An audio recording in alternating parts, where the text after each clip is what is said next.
एक नक्शे के जरिए दिखाना चाहते हैं कि 4 अगस्त से 7 अगस्त के बीच चीन ने ताइवान के चारों ओर से 6 लोकेशन से मिलिट्री ड्रिल शुरू करने का ऐलान किया है। आज तक आपको इस मिलिट्री ड्रिल का नक्शा दिखाने जा रहा है। ताइवान के चारों तरफ ये वो 6 जगह हैं जहां पर चीन गुरुवार से ये सैन्य अभ्यास शुरू करेगा।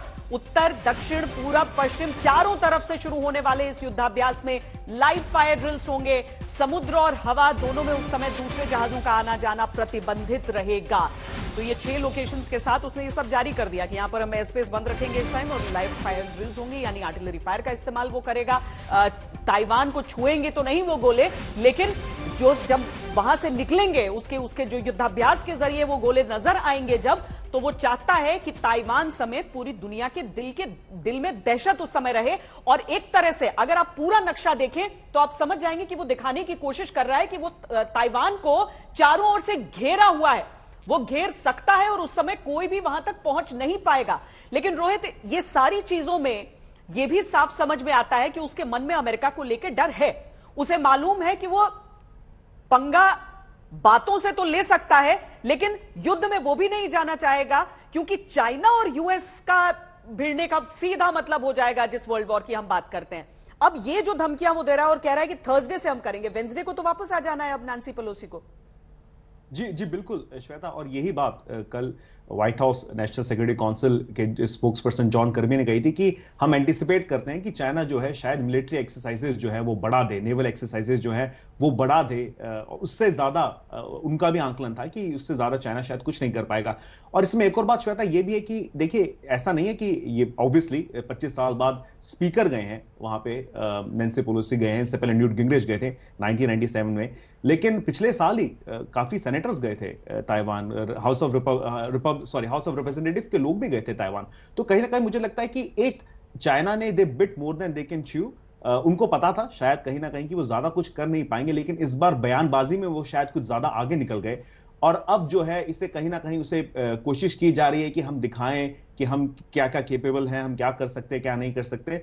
लेकिन इसके अलावा, मिलिट्री एक्सरसाइजेस के अलावा, आई थिंक चाइना के पास कोई और अभी फिलहाल कोई और विकल्प है नहीं। और एक जो हम बार बार बात करते हैं वर्ल्ड वॉर 3 की, मुझे लगता है कि ये हर किसी को पता है कि अगर किसी भी मिलिट्री कॉन्फ्लिक्ट में कहीं पे भी दुनिया में अगर चाइना और अमेरिका इन्वॉल्व हो जाए तो वो होगा, और चाइना भी ये बात को समझता है। तो आई थिंक एक शो ऑफ स्ट्रेंथ होगा, थोड़ा सा पॉस्चरिंग है जो चाइना करने की कोशिश कर रहा है फिलहाल, लेकिन उसके अलावा चाइना के पास फिलहाल कोई और विकल्प बचता नहीं है श्वेता। लेकिन सना, क्या आपने कहा कि वहां पर आपको एक्साइटमेंट ज्यादा नजर आ रहा है, पर क्या मिलिट्री अग्रेशन की बात को पूरी तरीके से नकारा जा सकता है? जब यूक्रेन रशिया वॉर शुरू हुआ तब यहीं पर ताइवान में के पास वो तैनात किए गए थे जो एयरक्राफ्ट कैरियर्स थे, इसके वॉरशिप्स थे चाइना के, और वहां से फाइटर जेट्स चक्कर लगाकर आते थे जो कि ताइवान के एयर स्पेस को छूते हुए लौटते थे, यानी कि सीधे सीधे धमकी देते थे कि वहां ये हो रहा है, हम यहां भी कर सकते हैं।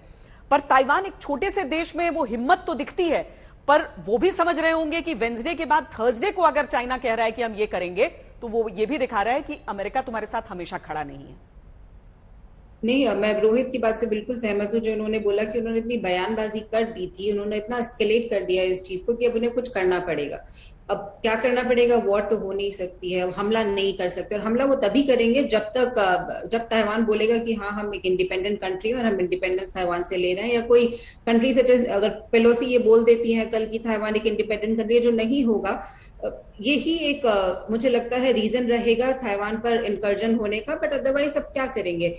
वो यही कर सकते हैं कि मिलिट्री एक्सरसाइज करेंगे और यही दिखाएंगे कि हम ताइवान को ब्लॉक कर सकते हैं। बट अगर आप देखा जाए, वो कल हमें पता चलेगा कि अभी बहुत न्यूज आई कि जो चाइना के उन्होंने बहुत इंक्रोच किया है, ताइवान के मीडियन लाइन भी क्रॉस किया है, ताइवान स्ट्रेट क्रॉस किया है। वो कल और परसों हमें पता चलेगा कि एक्चुअली हुआ क्या है।